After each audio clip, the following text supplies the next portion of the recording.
Hello everyone, good morning সবাইকে। আজকে আবার একটা নতুন ভিডিও, নতুন ব্লগে আপনাদের সবাইকে স্বাগত জানাচ্ছি। আমরা রাজধানী থেকে নেমে এখন স্টেশন থেকে চলে এসেছি একটি জায়গাতে, সেখানে সবাই ওয়েট করছে। দেখুন আমার পেছনে ওরা ওখানে ওয়েট করছে। গাড়ি বুক হয়ে গেছে। আজকে যেটা হবে, আমরা এখানে দিল্লির সমস্ত সাইট সিন করব। গাড়ি বুক হয়ে গেছে, একটু পরেই আমরা গাড়িতে উঠব।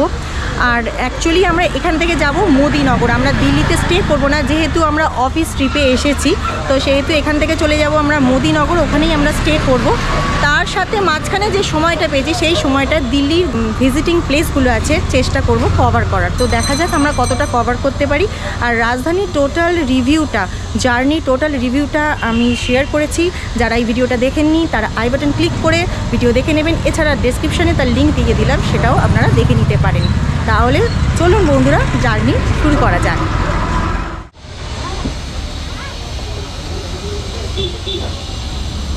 আমাদের সব লাগেজ টাগেজ সব উঠে গেল। অফিস আছে, এখানে যোগাযোগ করতে পারেন। তার নাম্বার দিয়ে দেবো। দাদা বলুন একটু আপনার। ওম প্রকাশ নাম আমার, নিউ দিল্লি রেলওয়ে স্টেশন।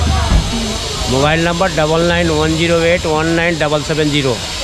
বসে গেছো সবাই? হ্যাঁ, সবাই বসে গেছো? একদম। সিট আমাদের বেশি হলো নাকি? ঠিকই হয়েছে, একদম আমাদের কিন্তু অল টোটাল মানে 3টে ফ্যামিলি মিলে আমরা যাচ্ছি। 3টে ফ্যামিলি মিলে এই গাড়ি বুক করা হয়েছে। আমাদের সিট বোধহয় বেশিই হবে, এতজন তো নেই, সিট বেশিই হবে। ভালো, একটু হেলতে দুলতে যাওয়া যাবে। চলুন জার্নি শুরু করা যাক। আরো মজা হচ্ছে কিন্তু ভাই, enjoying, we are enjoying।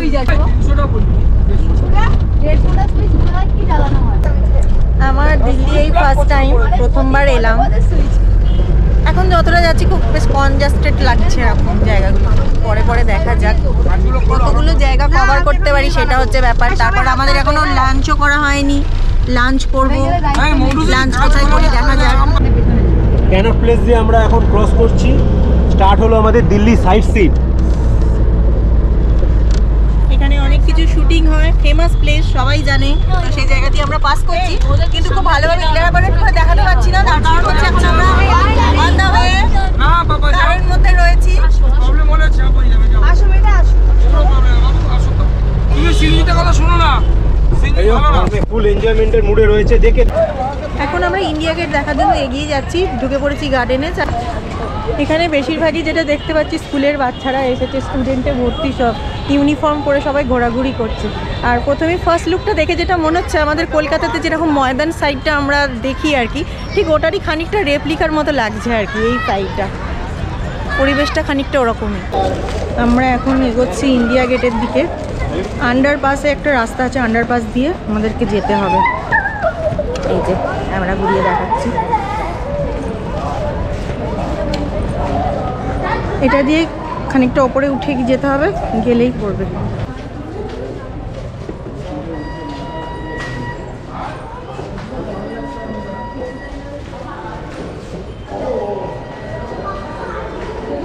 Underpass দিয়ে এবার আমরা বেরিয়ে যাচ্ছি, সিঁড়ি দিয়ে ওপরে উঠছি। উঠেই এবার পড়বে ইন্ডিয়া গেট।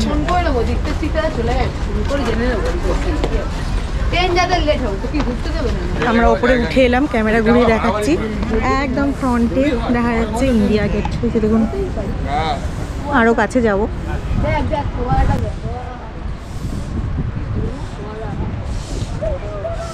ওয়াও, ইন্ডিয়া গেটের একদম সামনের দিকে যাচ্ছি। তো আমাদের দিল্লির first sightseeing India Gate. যদি আপনারা ইভিনিং টাইমে আসেন, ইভিনিং টাইমে এলে কিন্তু এর একটা আলাদা বিউটি দেখা যায়। সেই সময়তে লাইটিং কিন্তু দারুণ হয়, লাইটিংটা কিন্তু দেখার মতো হয়। আমাদের যেহেতু সময় নেই, তাহলে আমরা সানলাইটেই দেখব। এটার একটা আলাদা বিউটি, ইভিনিংয়ে কিন্তু এটার একটা বিউটি আলাদা রকম হয়। চেষ্টা করবেন ইভিনিংয়ে একবার আসার। সামনে এখন দেখা যাচ্ছে সেই ইতিহাস প্রসিদ্ধ ইন্ডিয়া গেট, এবং তার নিচে নেতাজির মূর্তি, কালো পাথরের দেখতে পাচ্ছেন মূর্তি। আর ইন্ডিয়া গেটের একদম উল্টো দিকে ক্যামেরা ঘোরালে যেটা দেখা যায়, সেটা হচ্ছে রাষ্ট্রপতি ভবন, যেটা আমাদের সবার পরিচিত রাষ্ট্রপতি ভবন। আমরা সব সময়তেই নিউজ চ্যানেলে, টিভিতে দেখে থাকি। এখান থেকে দেখা যাচ্ছে। ইন্ডিয়া গেট হলো 70,000 সৈন্যদের প্রতি শ্রদ্ধা জ্ঞাপন করার একটি সৌধ, যারা প্রথম বিশ্বযুদ্ধে তাদের জীবন উৎসর্গ করেছিলেন। ইন্ডিয়া গেট ভারতের জাতীয় স্মৃতিসৌধ, যেটি ভারতের রাজধানী নিউ দিল্লির কেন্দ্রস্থলে অবস্থিত। দিল্লির অন্যতম দ্রষ্টব্য স্থান। ইন্ডিয়া গেট, যাকে দিল্লির মেমোরিয়ালও বলা হয়, ব্রিটিশ ভারতের সৈন্যদের জন্য উৎসর্গিত, যারা 1914 থেকে 1919 সালের মধ্যে সংগঠিত যুদ্ধে মারা গিয়েছিলেন। 24 মিটার উঁচু এই স্তম্ভটি তৈরি করতে বেলে পাথর ব্যবহার করা হয়েছিল। ইন্ডিয়া গেটে দুই পাশের খিলানের ওপর বড় অক্ষরে ইন্ডিয়া লেখা আছে। ইন্ডিয়া গেটের অবস্থান নিউ দিল্লি রেলওয়ে স্টেশন থেকে 5 কিলোমিটার দূরে। ইন্ডিয়া গেট থেকে পুরনো দিল্লি রেলওয়ে স্টেশন প্রায় 11 কিলোমিটার দূরে অবস্থিত। ইন্দিরা গান্ধী আন্তর্জাতিক বিমানবন্দর আনুমানিক 15 কিলোমিটার দূরে অবস্থিত। গাড়ি থেকে এখন আমরা নিয়ে নিয়েছি টোটো। এখন সবারই খিদে পেয়ে গেছে, লাঞ্চ টাইম 2 বাজে। তো লাঞ্চ করে তারপরে আমরা যাব লাল কেল্লা। এখন অনেকগুলো স্পট বাকি আছে।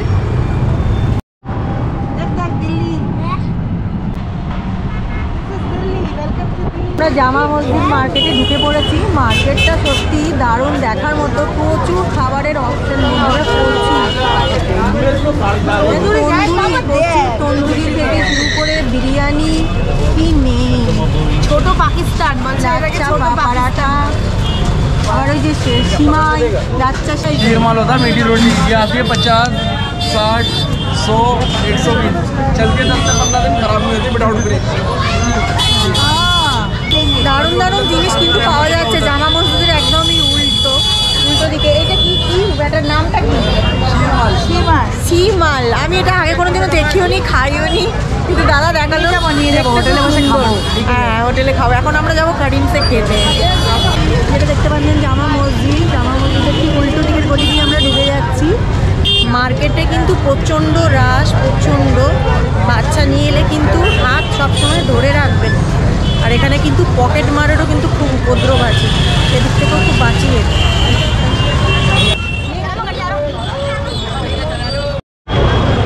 এটা বোধহয় হালুয়ার দোকান, মেবি বিভিন্ন রকমের খাবার। আমার সত্যি সবগুলোর আমি নামও জানি না। বেকারি পেয়ে যাবেন, বিভিন্ন ধরনের ব্রেড, সিমাই, বেকারির আইটেম অনেক রয়েছে। প্রচণ্ড রাত। আমরা এখন যাচ্ছি কারিমসে খেতে। আমাদের লাঞ্চ হয়নি, তো লাঞ্চ করব। এটা হচ্ছে কারিমসের গোলটা।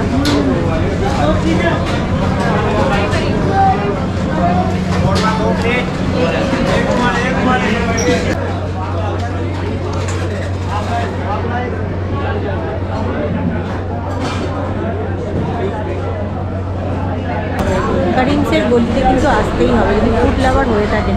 আর কারিমসের যেটা দেখালাম, দুটো আলাদা আলাদা সেগমেন্ট আছে। একটা হচ্ছে এই যে আমার পেছন দিকে দেখা যাচ্ছে, এটাতে হচ্ছে যদি ছোট গ্রুপ হয় তাহলে এটার মধ্যে ঢোকাবে, আর যদি বড় গ্রুপ হয়, যেহেতু আমরা বড় গ্রুপ নিয়ে এসেছি, সেহেতু আমাদের এই সেগমেন্টটাতে দেখাবে। আর চারিদিকেই দেখুন বন্ধুরা, সব খাবার তৈরি হচ্ছে। আর দিল্লিতে যে একটা ওই বাইক, একটা নবাবী খাবারের যে একটা গন্ধ, সেটা কিন্তু খুব ভীষণভাবে নামে আসছে।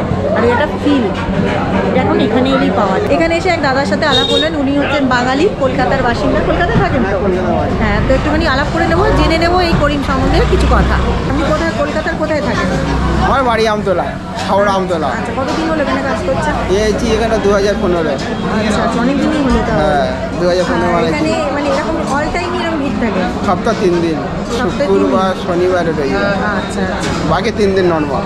আচ্ছা। কিরকম কি ফেমাস কি আইটেম এখানে পাওয়া যায়? মেরে না নাড়ি আছে, তারপরে কাবাব আছে, শিক কাবাব আছে, মটন কাবাব আছে, চিকেন শিক আছে, স্টু আছে, কোরমা আছে, ভেজা আছে, চিকেন কারি আছে, 14-15 আইটেম।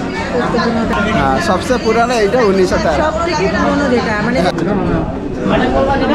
নেই এইটা পেয়ে গেছে। অনেকক্ষণ ওয়েট করতে হলো। ওয়েট করার পর আমরা যে খাবারগুলো অর্ডার দিয়েছি সেটা একটু ঝটপট করে বলে নিই। এখানে আছে তন্দুরি রুটি, এটা হচ্ছে মাটন বিরিয়ানি, এখানে আছে চিকেন কোরমা, ঠিক আছে। এই হচ্ছে আমাদের মেনু। কাবাব বলেছে, ওরা এখনো আসেনি, খিদে পেয়ে গেছে, তাড়াতাড়ি খাওয়া শুরু করছে। খাবার কিরকম লাগছে? ভালো, কোয়ালিটি আমাদের মতো টেস্টে নয় অবশ্যই, কিন্তু ভালো। বিরিয়ানিটা কলকাতা স্টাইলের ঠিক নয়, একদমই নয়। বিরিয়ানিটা দিল্লি স্টাইলে হয়তো বিরিয়ানি এরকমই হয়, আমাদের ওখানে জানি না আলু থাকে, আমাদের ওখানে আলু থাকে, ডিম থাকে, এখানে আলুটা মিসিং, না আর এখানে ডিমটা মিসিং, কালারটাও অন্যরকম, খেতেও অন্যরকম, চালটাও একটু মোটা, কিন্তু ঠিক আছে। এনজয় দিল্লি দাম হিসাবে বেশি। হ্যাঁ।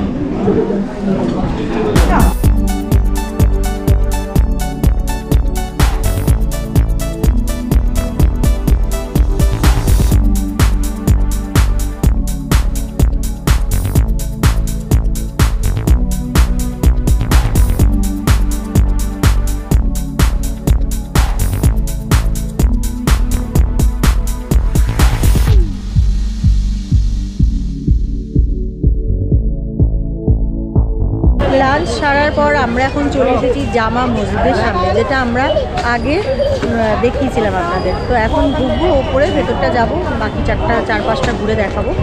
তো আমি ক্যামেরা ঘুরিয়ে ভালো করে দেখাচ্ছি। জামে মসজিদ দিল্লিতে সম্রাট শাহজাহানের কর্তৃক নির্মিত একটি দর্শনীয় মসজিদ। এটি ভারতের বৃহত্তম মসজিদগুলির মধ্যে একটি, যেখানে এক সময় 25,000 জন লোক থাকতে পারত। মসজিদটি ছিল শাহজাহানের শাসন আমলে নির্মিত শেষ স্থাপত্য। মুঘল যুগের শেষ পর্যন্ত এটি সম্রাটদের রাজকীয় মসজিদ ছিল। পাশে আছে একটা ছোট্ট জলাশয় বা ফোয়ারা, এখানেই হাত পা ধুয়ে সবাই নামাজ পড়তে বসেন।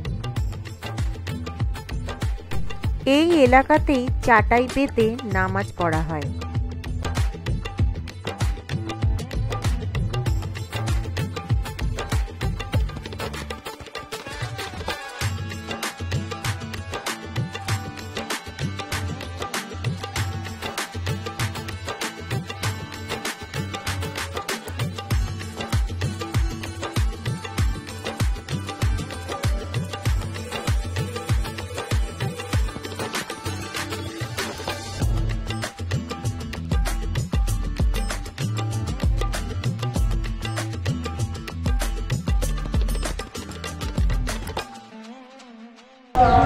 এখন আমরা দাঁড়িয়ে আছি রেড ফোর্টের সামনে। হ্যাঁ বন্ধুরা, ঐতিহাসিক সেই রেড ফোর্ট। আমরা এখন চলে এসেছি এখানে। টিকিট মূল্য হচ্ছে 50 টাকা করে, আর 15 বছরের নিচের বাচ্চাদের কোনো রকম টিকিটের চার্জ লাগে না, সম্পূর্ণটাই ফ্রি। আর সোমবার দিন সম্পূর্ণ কিন্তু বন্ধ থাকে। তো ভেতরে আমরা ঢুকবো, জায়গার এলাকাটা কিন্তু অনেকটা বড়, ভেতরে ঘুরতে বেশ সময় লাগবে। তো চলুন যাওয়া যাক। পৌঁছে গেছি দিল্লির ষাঁড়, মানে এমন কোনো লোক নেই যে দিল্লিতে এসে এখানে আসে না। সেটা হচ্ছে এই দিল্লির রেড ফোর্ট, যেটা একদম সেন্টার পয়েন্টে দিল্লির অবস্থিত। আমরা এখন এসেছি রেড ফোর্টেতে। বিকেল গড়িয়ে এসছে, কিন্তু 4টের সময় লাস্ট টিকিট দেয়, 6টা অবধি আপনারা ভেতরে ঘুরতে পারবেন। আর টিকিটের ডিটেলসটা তো আইভি আপনাদেরকে বলেই দিল। এই যে দেখতে পাচ্ছেন এখানে একটা পরীক্ষা টাইপের করা রয়েছে, ক্যানাল টাইপের। এখানে আগে যখন এখানে মোগলরা থাকতো, তো তখন এখানে জল থাকতো এবং কুমির ছাড়া থাকতো, যাতে বহিরাগত কোনো শত্রু এই কেল্লার ভেতরে প্রবেশ না করতে পারে। তো চলুন পুরো কেল্লাটা আপনাদেরকে ভেতর থেকে দেখাই। ভেতরে ঢুকে গেলাম, ওখানে ব্যাগ জমা করতে হলো। বড় সাইজের যদি কোনো রকম ব্যাগ থাকে তাহলে কিন্তু ওখানে লকারে জমা রাখতে হচ্ছে, আর ছোট ব্যাগ থাকলে সেটা কিন্তু অ্যালাউ করছে। ব্যাগ চেক করলো মেশিনে দিয়ে, এবং আমারও সমস্ত কিছু ক্যামেরা সব কিছু চেক করলো, করার পরে আমার ছেড়েছে। এখন ভেতরে ঢুকছি।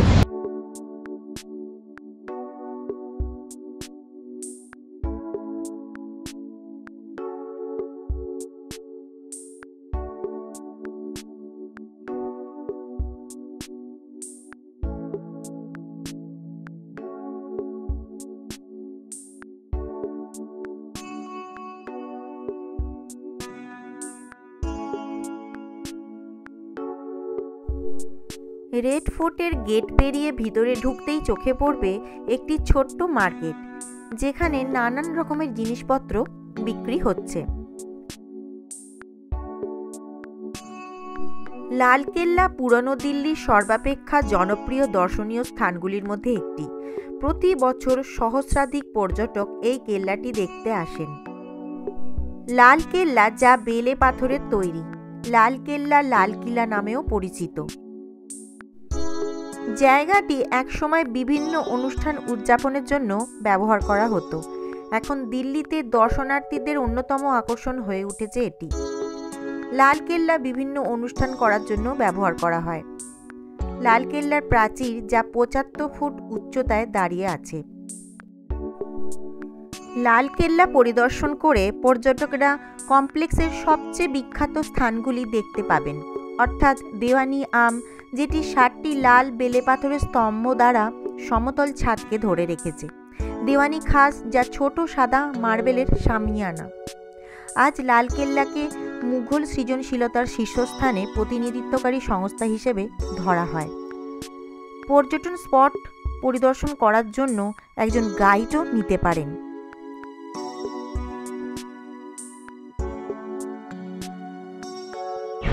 এখানে বোর্ড দেখে জানতে পারলাম, এই যে দেখতে পাচ্ছেন একটা বিল্ডিং করা রয়েছে, এটাকে বলা হয় দিওয়ানে খাস। আর ওই যে বিল্ডিংটা আমরা দেখলাম যেখানে বাদশার জন্য একটা সাদা রঙের আপনার সিংহাসন করা রয়েছে, সেটা হচ্ছে দিওয়ানে আম। তো এই দিকে আরও অনেকগুলো মহল রয়েছে, যেমন খাস মহল রয়েছে, ওখানে দাওয়াতখানা রয়েছে। এইগুলো অনেক ঐতিহাসিক জায়গা, ভেতরে গেলে হয়তো অনেক ইতিহাস এখানে জানতে পারবেন। তো সবাইকে বলবো, যদি দিল্লি আসেন অবশ্যই কিন্তু লালকেল্লাটা নিজের ফার্স্ট প্রায়োরিটি রাখবেন। লালকেল্লা যদি না ঘোরেন দিল্লির মধ্যে, তো তাহলে দেখবেন অনেক কিছুই কিন্তু আপনার মিস হয়ে যাবে।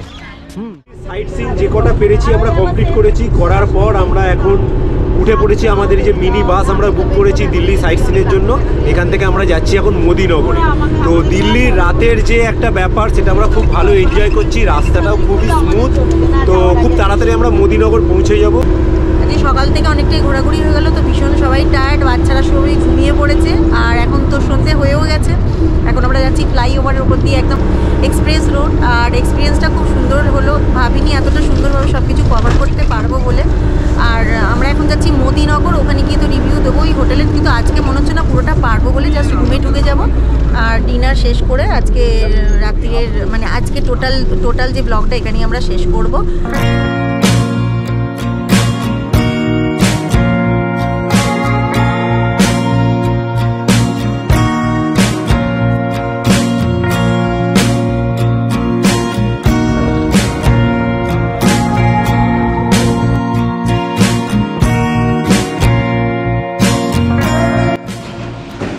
মোদিনগরেতে আমাদের যে গেস্ট হাউস, সেই গেস্ট হাউসের ভেতরে ঢুকলাম আমরা।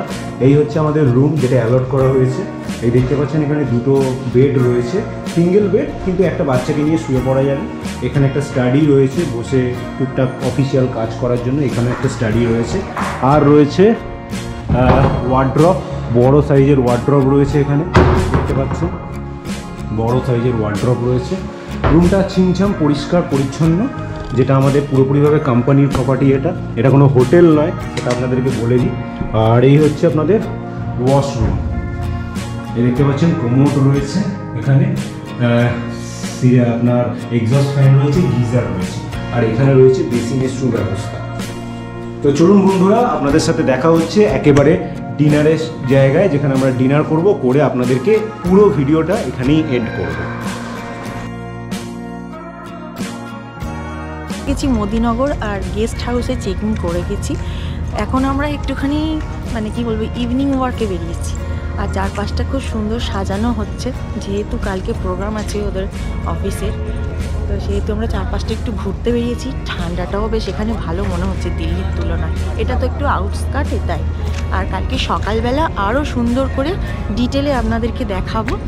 আর ইভিনিংয়ের একটা সৌন্দর্য কিন্তু একটা আলাদা রকমের, লাইটিংটা মেনলি খুব ইন্টারেস্টিং। তো সেটা একটু ঘুরিয়ে দেখিয়ে দিই। আর সকালের ভিউটা তো কালকের জন্য রয়েছেই। অদ্রিজা এখন বড় আর মা এখন ছোট। মাকে দোল দাও, দোল দাও তো। আমার মেয়ে আমাকে দোল দিচ্ছে, আর আমিও মানে একদম বাচ্চা, মানে দোলা দেখলে যা হয় আর কি, আমারও, আমিই বাচ্চা হয়ে গেছি। আর আমার মেয়ে আমাকে এখন দোল দিচ্ছে। বিশাল বড় এরিয়া, পুরোটাই হচ্ছে উমেশ কুমার মোদির নিজস্ব জায়গা, যেটার নাম হচ্ছে মোদিনগর। তো এই দেখতে পাচ্ছেন চেয়ার টেবিল সব কালকে পাতা হবে সুন্দরভাবে। কেমন লাগছে? দারুণ লাগছে, একটা অন্যরকম এক্সপিরিয়েন্স এলাম। আর মোদিনগর বলতে সত্যিকারের শুনেছি, আমি কোনো দিন তো দেখিনি। আর দিল্লি থেকে এটা একটা একদম আউটস্কার্টে, যেহেতু রাত্রিবেলা আমরা নাইট জার্নি করেছি তো সেহেতু আমি দেখাতে পারিনি জার্নিটা, কারণ অন্ধকার ছিল। আর এটা একটু আউটস্কার্ট বলে লাইটিংয়েরও একটু প্রবলেম হবে। তো যদি সকালবেলাটা পারি আমি ঘুরিয়ে পুরো কালকে আপনাদেরকে দেখাবো। এখন আমাদের ডিনার আছে, তো ডিনার করব। ডিনার করে একদম খুব টায়ার্ড আছি, একদম শুয়ে পড়বো। আর কালকে যেহেতু অনুষ্ঠান আছে সেহেতু প্রিপারেশনটা চলছে, একটু আমি মানে জাস্ট ছুঁয়ে একদম দেখিয়ে দিলাম। আর কালকে আরও ভালো করে দেখাবো। আর কালকে তো প্রাইজ ডিস্ট্রিবিউশনও আছে, সুবর্ণ ওটা অডিটোরিয়ামে হবে। আমাদের বাচ্চা নিয়ে আছি বলে হয়তো আমি মানে অল টাইম অ্যাভেলেবেল ওখানে থাকতে পারবো না, তাও আমি চেষ্টা করব শেয়ার করার আপনাদের সাথে। তাহলে বন্ধুরা একদম দেখা হচ্ছে ডিনার টেবিলে। আর আজকের ব্লগটা আমরা ডিনার দিয়ে শেষ করব। আর প্রত্যেকবারের মতো আমি যেরকম বলি, এই ভিডিওটা যদি ভালো লেগে থাকে তাহলে লাইক, শেয়ার অ্যান্ড সাবস্ক্রাইব অবশ্যই করবেন। পাশে রয়েছে বেল আইকন, সেটা প্রেস করে অন করে দেবেন, তাতে ইনস্ট্যান্ট ভিডিও নোটিফিকেশন পৌঁছে যাবে আপনাদের কাছে। আপনারা চাইলে আমাদেরকে ফেসবুক ও ইনস্টাগ্রামেও ফলো করতে পারেন, যেখানে লিঙ্ক আমরা শেয়ার করে থাকি ডেসক্রিপশানে। তাহলে আজকের মতো এইটুকুই, দেখা হচ্ছে কালকে। আর আমি খুব এক্সাইটেড, আশা করি আপনাদেরকে সেটা শেয়ার করলে আপনাদেরও ভালো লাগবে। তো শুভরাত্রি সবাইকে, এই বলে আজকের ভিডিওটা এখানেই শেষ করছি। সবাই ভালো থাকবেন, গুড নাইট।